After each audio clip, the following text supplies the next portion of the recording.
Main process madam. వాళ్ళు ఏ కంట్రీకి వెళ్దాం అనుకున్నా కూడా యూనివర్సిటీ షార్ట్ లిస్టింగ్ దగ్గర నుంచి వీసా వరకు తీసుకెళ్లే టీం అందరు madam. Back and application team మొత్తం. గ్రౌండ్ ఫ్లోర్ లో చూసుకునేసరికి ఫైనాన్సింగ్ డిపార్ట్మెంట్, ఫిన్టెక్ వాళ్ళు. ఫస్ట్ ఫ్లోర్ అంతా కూడా మాక్ ఇంటర్వ్యూ ప్రిపరేషన్ లో ఉంటుంది. సెకండ్ ఫ్లోర్ అంతా ప్యూర్లీ మెంట్ ఫర్ కౌన్సిలింగ్, అంటే ఏ కంట్రీని మనం చూస్ చేసుకోవాలి అనే decision making place second floor. ఆ డెసిషన్ తీసుకున్న తర్వాత దాన్ని సక్సెస్ చేసుకునే ప్లేస్ ఈ third floor madam. Purely meant for only back and application. University నుంచి డైరెక్ట్ డిఎస్ఓస్ తో కాంటాక్ట్ లో ఉండే టీం వీళ్ళు. సో అప్లికేషన్ ప్రాసెస్ గురించి చెప్పండి, ఎలా ఉంటుంది?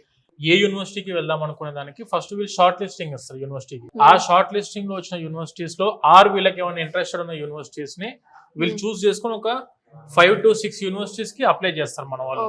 అప్లై చేసిన తర్వాత యూనివర్సిటీ ఆఫర్ లెటర్లు వస్తాయి. యూకేకి అయితే 1 day లో ఆఫర్ లెటర్ ఇప్పిస్తాం. ఆఫర్ లెటర్ వచ్చిన తర్వాత క్యాస్ ఇనిషియేట్ అయ్యే కంటే ముందు ప్రీ క్యాస్ ఇంటర్వ్యూస్ ఉంటాయి. ఈ ప్రీ క్యాస్ ఇంటర్వ్యూస్ చేయించే సపరేట్ మాక్ ఇంటర్వ్యూ ప్రిపేర్ చేసే టీం మన దగ్గర అందుబాటులో ఉంది. క్యాష్ వచ్చిన తర్వాత వీసా అపాయింట్మెంట్ తీసుకొని UKVI, United Kingdom visa immigration system లో మన స్టూడెంట్ మొత్తం డీటెయిల్స్ అన్ని మనం ఎన్రోల్ చేసి మనం వీసా అప్లికేషన్ అని పెడతాం మేడం. ఇదంతా కూడా యూకే అప్లికేషన్ ప్రొసీజర్.